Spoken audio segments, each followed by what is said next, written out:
Assalamualaikum dan salam sejahtera. Buletin MBI edisi ke-15 2023 bersama saya Akbar Ghazali.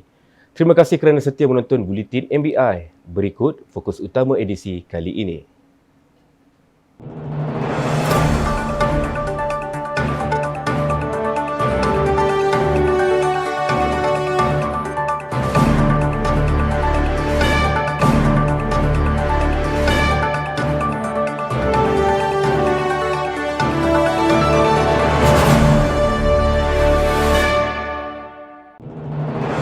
Hari Tanpa Kenderaan Ipoh dijenamakan semula sebagai Hari Rendah Karbon Ipoh. Taman Tema Dinosaur bakal dibina di Gunung Lang Ipoh. MBI laksana kempen Kita Semula minyak masak terpakai.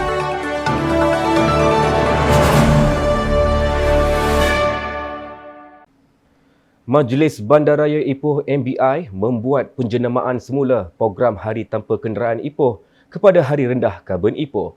Menurut Datuk Bandar Ipoh, Datuk Rumaizi Baharin, menjadi satu inisiatif terbaru dalam merangka strategi kelestarian bandar selain mewujudkan kesedaran dan mengurangkan impak karbon dioksida di Bandaraya Ipoh.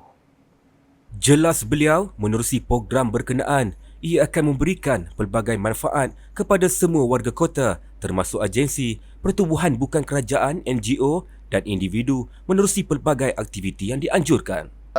Impact dia saya rasa lebih kurang sama je. Tapi penjenamaan sini untuk menyedarkan lagi masyarakat di mana arah tuju kita sekarang. Kita bukan lagi arah kepada car free ataupun karbon yang dikeluarkan daripada kenderaan, tapi kita meliputi semua. Dia ada 4 elemen penting dalam rendah karbon ataupun net zero karbon, iaitu berkaitan dengan water, waste, energy dan juga greenery. Beliau berkata demikian kepada pemberita selepas merasmikan Hari Rendah Karbon Ipoh di Jalan Sultan Abdul Jalil di Ipoh. Hadir sama pada program tersebut Penolong Pengarah Majlis Keselamatan Negara MKN Perak, Khairul Amil Jamil. Sementara itu, Datuk Rumaizi berkata Hari Rendah Karbon Ipoh bagi edisi Julai 2023 dimeriahkan dengan beberapa acara seperti Kayuhan Santai iaitu Kayuhan Melawat Ipoh 2023 dengan jarak 10 km yang disertai seramai 300 peserta. Selain itu, turut berlangsung acara larian anjuran MKN Perak iaitu Next Set Fun Run sejauh 5 km dengan penyertaan seramai 300 orang. Taman Tema Dinosaur bakal menjadi tarikan baharu buat pengunjung ke Bandaraya Ipoh.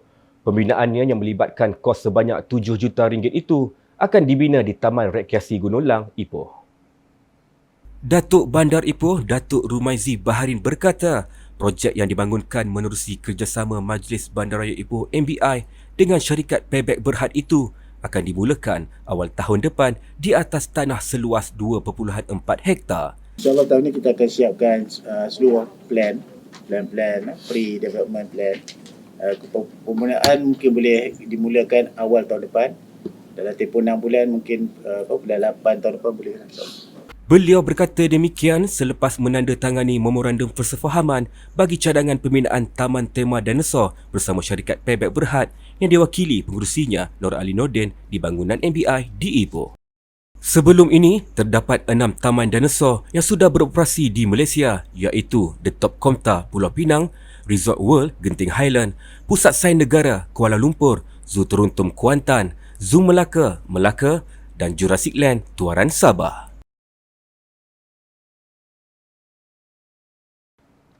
Kempen Kitar Semula Minyak Masak Terpakai dilaksanakan Majlis Bandaraya Ipoh MBI dalam usaha menjayakan hasrat bandar rendah karbon menjelang 2030.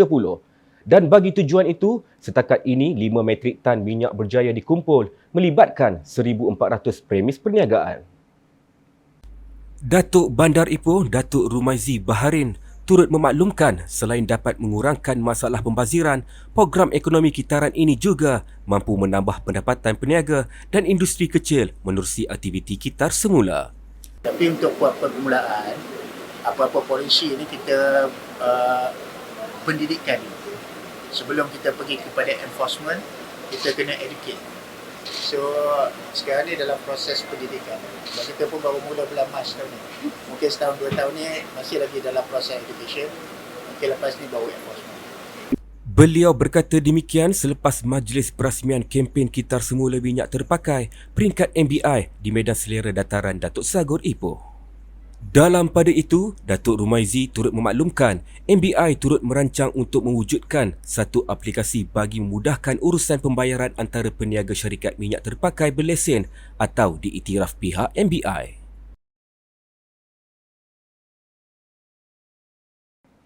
Taman Rekreasi Gunung Lang Ipoh telah tersenarai antara 5 taman popular dalam kalangan pengunjung dari dalam dan luar negara berdasarkan data yang direkodkan menerusi Google Map.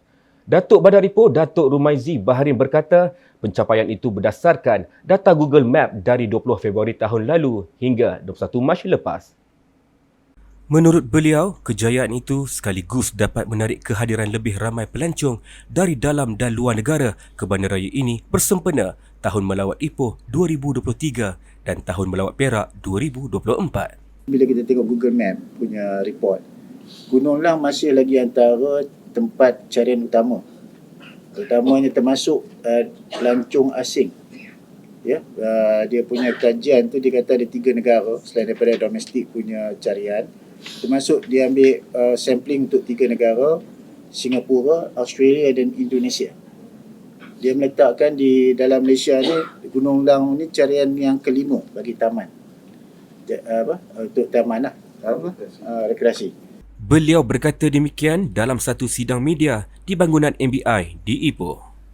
5 taman popular yang direkodkan di Malaysia iaitu Taman KLCC, 99 Wonderland Park, Taman Sarjana Hijau Putrajaya, Anjung Floria dan Taman Rekreasi Gunung Lang.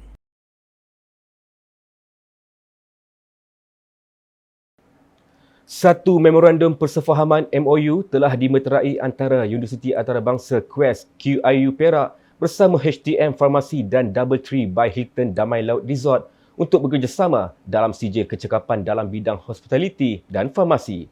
Menerusi kerjasama itu, ia akan memberi manfaat kepada pelajar lepasan sekolah yang memilih untuk menyertai alam pekerjaan dan memutuskan untuk tidak melanjutkan pelajaran bagi lepasan sijil pelajaran Malaysia SPM. Ketua Pegawai Eksekutif Global Integrated Training Associate Sendai Berhad, Nicholas Goh berkata, QIU akan menyediakan latihan kemahiran melalui modul khusus yang dirangka bersama rakan industri. Kita akan recruit youth yang tak habiskan dia punya form 5 from all the perkampungan mana-mana pun boleh di seluruh Perak. So we got recruit together, we got interview them, we got train them according to the standard of Damai Laut, Hilton Damai Laut. Yeah.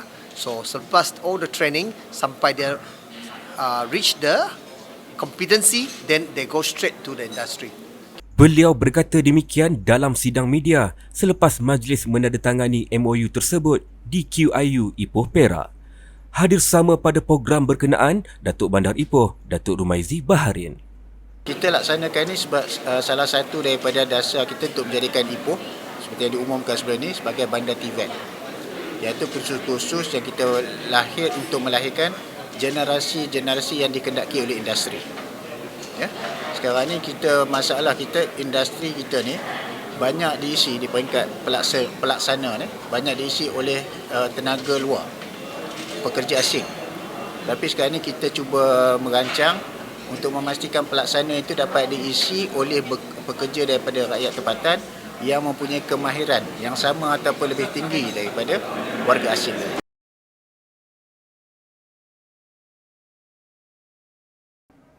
Kehadiran air minuman berasaskan bubble tea telah mencetuskan fenomena yang besar di negara ini. Satu persatu jenama telah muncul dengan pelbagai cita rasa yang berbeza-beza. Di Ipoh, misalnya, satu jenama baharu telah muncul iaitu Tea Amor yang kini beroperasi di Lotus Station 18 di Ipoh. Menurut Datuk Bandar Ipoh, Datuk Rumaizi Baharin, pembukaan industri minuman seperti Tea Amor ini secara tidak langsung merancakkan ekonomi negeri selain membangunkan Bandaraya Ipoh sebagai destinasi makanan dan minuman terunggul di Malaysia. Selain daripada meningkatkan ekonomi, ia juga dapat melahirkan 1,000 usahawan di kalangan golongan muda Kerana saya difahamkan, pelan perniagaan ditawarkan oleh T. Amor ini amat bersesuaian dengan generasi masa kini. Pada masa yang sama, ia juga dapat mempromosikan budaya dan warisan T di Malaysia. Datuk Rumaizi berkata demikian ketika berucap merasmikan pembukaan T. Amor di Pasaraya Lotus Station 18 di Ipoh. Hadir sama pada program berkenaan Ahli Majlis Bandaraya Ipoh, Datuk Ahmad Hariri Kamarudin. T. Amor merupakan jenama minuman yang pertama menawarkan topping tafufah yang mempunyai tekstur lembut, lemak manis dan disajikan bersama warm pearl yang lazat dan memikat. Baiklah saudara, paparan itu mengakhiri Buletin MBI edisi ke-15. Jangan lupa saksikan Buletin MBI edisi seterusnya pada masa yang akan datang. Sebelum berpisah, jangan lupa untuk subscribe dan like YouTube Majlis Bandaraya Ipoh. Untuk itu, Assalamualaikum dan Salam Malaysia Madani.